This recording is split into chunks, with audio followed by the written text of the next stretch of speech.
Welcome दोस्तों, welcome to the vibrational channel.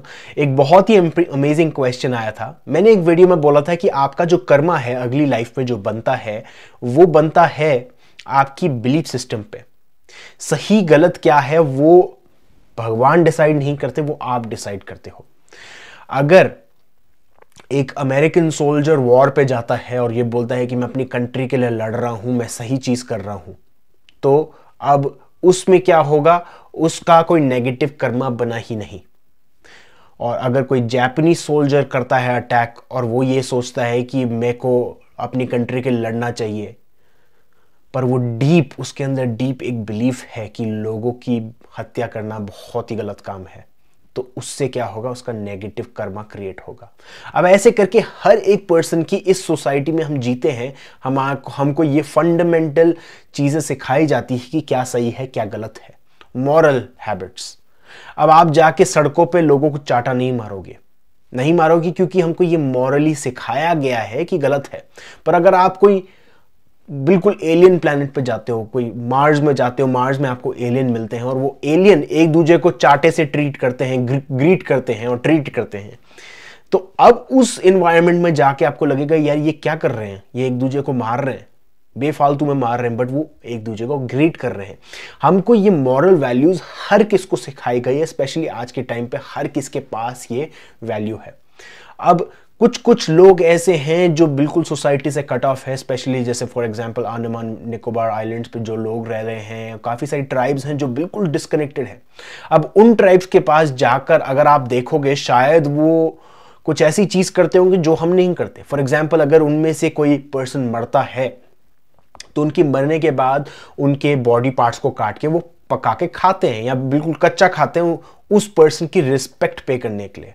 हमारी society में ये नहीं होता, इनफैक्ट ये करना क्राइम है, कैनिबलिज्म है। तो वही चीज है, जो आप सोचते हो उसी टाइप से आपको कर्मा मिलता है। क्योंकि आप ये याद रखिए, कर्मा किसी ने आप पे थोपा नहीं है, कर्मा आप पे किसी ने पुश डाउन नहीं किया, आपने इसको एक्सेप्ट किया है।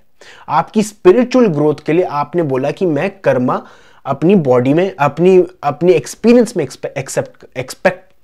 एक्सेप्ट कर रहा हूं। अब क्या हो रहा है, जैसे ही आप इस अर्थ पे आते हो, उस अर्थ पे आने से पहले आप ये सोचते हो कि चलो मैं जतन बनकर आ रहा हूं, मैं ऐसी तरीके की लाइफ जीऊंगा, अब ऐसी तरीके की लाइफ जीऊंगा और उसके बाद मैं देखूंगा कि मेरे को कैसे उस कर्मा को बैलेंस आउट करना है। अगर इस लाइफ में इस पर्सन ने कुछ गलत काम किया, बहुत ही खराब वीडियोस बनाए, और सबसे खराब बात, लोग डिसलाइक बटन भी नहीं दबा पाए क्योंकि उस पर नंबर भी नहीं आते आजकल, तो बहुत ही गलत कर्मा क्रिएट किया। अब उससे क्या हो रहा है, उस गलत कर्मा से अगली लाइफ में जतिन, जो सोल है, जतिन नाम तो होगा नहीं उसका, कोई सोल है, नॉन फिजिकल है, वो ये डिसाइड करेगा कि मैंने बहुत गलत काम किया है इस लाइफ में, अब अगली लाइफ में मैं उसको बैलेंस आउट करने की कोशिश करूंगा, अगली लाइफ में मैं बहुत अच्छा करने की कोशिश करूंगा, या मेरे साथ कोई गलत करेगा। ऐसे करके ये चीजें चलती रहेंगी, बैलेंस आउट करता रहेगा। वो आपने खुद एक्सेप्ट किया है कर्मा, कि आप खुद एक्सेप्ट करते हो कि मैं इस चीज को, इस एनर्जीज को ऐसे बैलेंस करता रहूंगा फॉर द मेन पर्पस कि मैं ये चीज सीख पाऊं, एक्सपीरियंस कर पाऊं कि मैं क्या हूं, ये सोल क्या है। ये सोल अलग अलग तरीके से अपने आप को एक्सपीरियंस करने की कोशिश करेगा। अब इस जो क्वेश्चन आया था बहुत ही इंटरेस्टिंग है, क्योंकि इसमें ये पूछा गया था कि अगर जो चोर होते हैं, रेपिस्ट होते हैं, मर्डरर्स होते हैं, अगर वो कुछ गलत काम करते हैं और वो ये सोचते हैं कि यार मैंने कुछ गलत काम किया ही नहीं है, तो उनकी लाइफ में तो नेगेटिव कर्मा आएगा ही नहीं। बट वो ऐसा नहीं काम करता। हर एक पर्सन की एक फाउंडेशन क्लियर है, वो जानते हैं कि कौन सी चीज अलाइनमेंट में है, कौन सी चीजें ऑफ अलाइनमेंट में है। और सबसे बढ़िया गाइड क्या है आपका, आपकी फीलिंग्स। आपकी फीलिंग हमेशा आपको बताती है कि आपको कौन से डायरेक्शन में जाना चाहिए।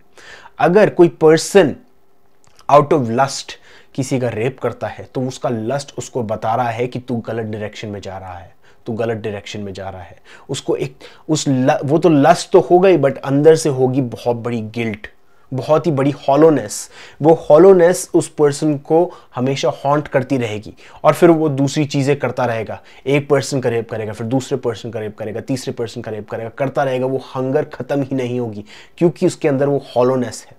अब वो हॉलोनेस हमेशा उसको गाइड कर रही है कि भैया तेरे को यहां पर ध्यान देना है, पर वो यहां पर ना ध्यान देकर हर किधर देखता है, बाहर चीजें ढूंढता है। अब वही चीज हो रही है यहां पर। क्या हो रहा है कि अगर कोई नेगेटिव कर्मा क्रिएट करता है और ये सोचता है कि मैंने कुछ गलत काम किया ही नहीं, पर वो डीपली इनसाइड जानता है कि उसने गलत काम किया है, तो उसके कारण वो नेगेटिव कर्मा क्रिएट होगा। अब यहां पर एक और अच्छा ट्विस्ट डालते हैं। जैसे कि मैंने बताया कि जैसे ही आपकी लाइफ खत्म होती है, आप ऊपर जाते हो, आप डिसाइड करते हो कि आपने पिछली लाइफ में कुछ गलत किया है, अगली लाइफ में मैं अच्छी चीज करूंगा। अब ये होता है हर एक सेकंड पे, हर एक सेकंड पे मैं अपना नया कर्मा क्रिएट कर रहा हूं। नया कर्मा क्रिएट हुआ, नया कर्मा क्रिएट हुआ। अब अर्जुन जहां पर वो खड़े थे बैटल ग्राउंड पे, कृष्णा उनको ये बोलते हैं कि कर्मा ना क्रिएट करो, ना पॉजिटिव ना नेगेटिव, पॉजिटिव ना नेगेटिव कर्मा क्रिएट करो। इसका मतलब ये है, वो ये बोल रहे थे कि अपने इमोशंस से डिस्कनेक्ट हो जाओ। बिल्कुल ये अटैचमेंट ही मत रखो कि ये लोग तुम्हारे हैं, क्योंकि आपने जैसे ही अपने इमोशन से कनेक्टेड हो गए और ये मानने लगे कि ये इमोशंस रियल हैं, ये इमोशंस ट्रू हैं, ये इमोशंस आपको आपके खुद के हैं, ना कि आपके अटैचमेंट के हैं, आपके मीनेस के हैं। अब इस पे मैं एक अलग वीडियो बनाऊंगा। पर जैसे ही अगर आप ये मानने लग जाते हो, आप भटक जाते हो, आप डर जाते हो, आप वो बाण नहीं उठाओगे, अटैक नहीं करोगे।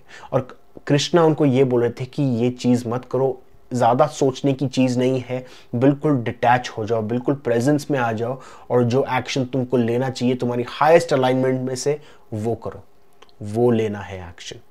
तो हर एक सेकंड पे वो कर्मा क्रिएट होता है, हर एक सेकंड पे वो कर्मा क्रिएट होता है। कृष्णा ये बोल रहे थे कि अपने पास्ट के बेसिस पे अपना फ्यूचर का कर्मा ना क्रिएट करो। सदगुरु की जो डेफिनेशन है बहुत अच्छी है कर्मा की और मुझे बहुत ज़्यादा पसंद आती है, क्योंकि वो कहते हैं कि कर्मा सिर्फ एक सॉफ्टवेयर है। अब वो सॉफ्टवेयर को आप आराम से चेंज कर सकते हो। जो सॉफ्टवेयर है वो आपके ऊपर चल रहा है, कोई सीडी आपने डाल रखी कंप्यूटर में और वो सॉफ्टवेयर चल रहा है, आप सीधा इजेक्ट का बटन दबा के वो सीडी को रिप्लेस कर सकते हो और दूसरी सीडी लगा सकते हो। इसका मतलब ये है कि जो आपका पास्ट है वो आपका फ्यूचर नहीं बन सकता। पर अगर आप अपने पास्ट पे रहोगे, अगर आप ये सोचोगे कि मैंने ये गलत काम किया है, वो गलत काम किया है, मुझे ये चीज़ नहीं करनी चाहिए, मुझे वो करना नहीं चाहिए, तो उससे क्या कर रहे हो, आप अपना फ्यूचर का भी कर्मा खराब कर रहे हो, फ्यूचर की भी चीज़ें खराब कर रहे हो। अब यहां पर दूसरा क्वेश्चन ये है कि actually I also have this problem. मैं हमेशा यही सोचती हूं कि शायद मैं जॉब डिजर्व नहीं करती, even though I am very intelligent. मेरे को लगता है कि अगर मैं अमीर हो गई तो जो लोग सड़कों पे बैठे हैं उनका क्या होगा, वो भी तो डिजर्व करते हैं अच्छी life. I am always stuck in this thinking, maybe that is why मैं अभी दुखी रहती हूं। प्लीज सोल्यूशन बताइए। पहली बात तो यह है कि आपको यह जानना है कि जो पर्सन यहां पर रह रहा है, जो सड़कों पे बैठा है और जो सुपर अमीर है, उसका कोई ना कोई अपना मिशन है। कुछ लोग आते हैं इस अर्थ पे अपना मिशन लेकर।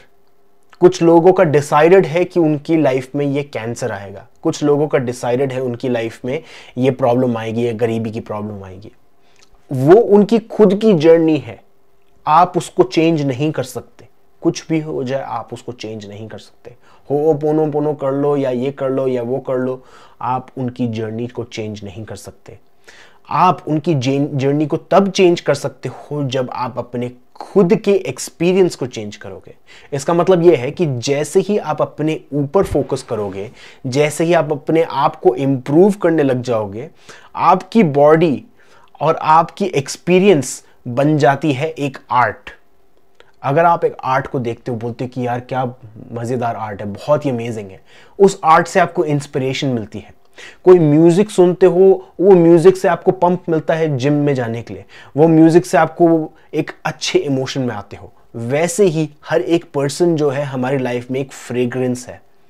अगर आप अपनी वाइब्रेशन पे फोकस करोगे और अपनी फ्रेग्रेंस को बढ़ाने की कोशिश करोगे, बाकी लोग ऑटोमेटिकली ठीक हो जाएंगे। दूसरी चीज ये है कि पैसे की बात ये है कि पैसा एनर्जी है, सिंपल और सिंपल। जैसे आप हो, मैं हूं, ये कुर्सी है, ये दरवाजा है, सारी की सारी चीजें एनर्जी है। पैसा जो है वो है जो हमने उसको वैल्यू दी है, पैसा की और कोई वैल्यू नहीं है।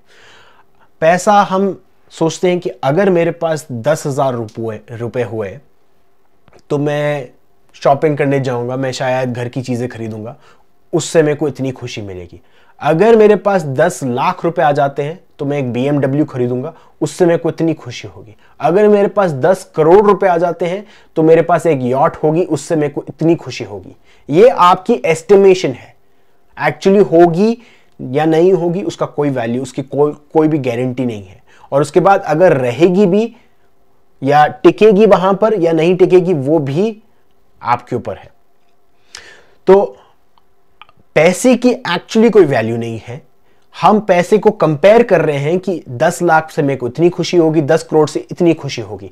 तो क्या हो रहा है, हम ये सोच रहे हैं कि ये जो 10 लाख या 10 करोड़ रुपए है वो मेरे को इतनी खुशी देगी। तो क्यों ना आप पैसे पे ना फोकस करके अपनी खुशी पे फोकस करो। आप ये सोचो कि चाहे कोई भी सिचुएशन हो, मैं अभी कंटेंट हूं, मैं अभी खुश हूं, मैं पूरी तरीके से खुश हूं। मैं उन लोगों के लिए भी खुश हूं जो सड़कों पे लेटे हुए हैं, क्योंकि वो अपना सोल का पर्पस पूरा कर रहे हैं। मैं उन लोगों के लिए भी खुश हूं जिनका हाथ कट जाता है। मेरे सामने हुआ था कि बस में से कोई पर्सन उतर रहा था, उसका हाथ कट गया था। मैं उन लोगों के लिए भी खुश हूं। मैं उस पर्सन के लिए भी खुश हूं जिसकी अभी रिसेंटली डेथ हुई है, उसकी मदर की अभी रिसेंटली डेथ हुई है। मैं हर एक पर्सन के लिए खुश हूं, क्योंकि मेरा जो माइंड है कभी भी डिसाइड नहीं कर पाएगा, कभी भी देख ही नहीं पाएगा कि एक्चुअली सिचुएशन क्या है। शायद उसकी मदर के मरने पे वो आदमी दारू पीना बंद कर देता है, वो दारू पीना बिल्कुल बंद कर देगा और अब उसकी लाइफ बिल्कुल सेट है, वो अब बड़ा सा बिजनेसमैन बन सकता है। शायद जो सड़कों पे लेट रहा है वो कोई भी रीजन हो सकता है। शायद जो सड़कों पे लेटा हुआ है उसकी लाइफ अगले दिन ही चेंज होने वाली है, उसकी लाइफ में बिल्कुल अलग से चेंज आने वाला है।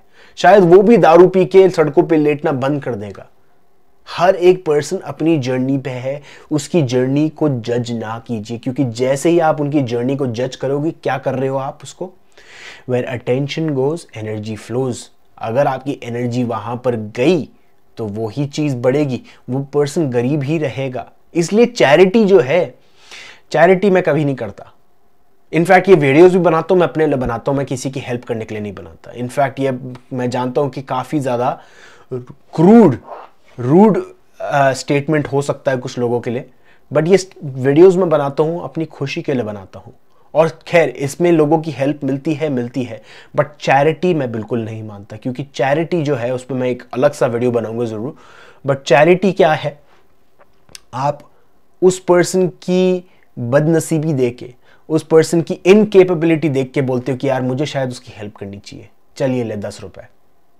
यार उस पर्सन की लाइफ में कुछ अच्छी चीज नहीं चल रही है, शायद मुझे अपनी नॉलेज शेयर करनी चाहिए, मैं एक यूट्यूब वीडियो बनाता हूं। तो क्या कर रहा हूं मैं उस चीज को एनर्जी दे रहा हूं ताकि वो चीज वहां पर टिकी रहे और वो बढ़े नहीं। तो ये चीज है, आप जानिए, कभी भी जहां पर आपकी एनर्जी गई वहां पर ही आपकी वो चीज फ्लो होगी, वहां पर ही वो चीज बढ़ेगी।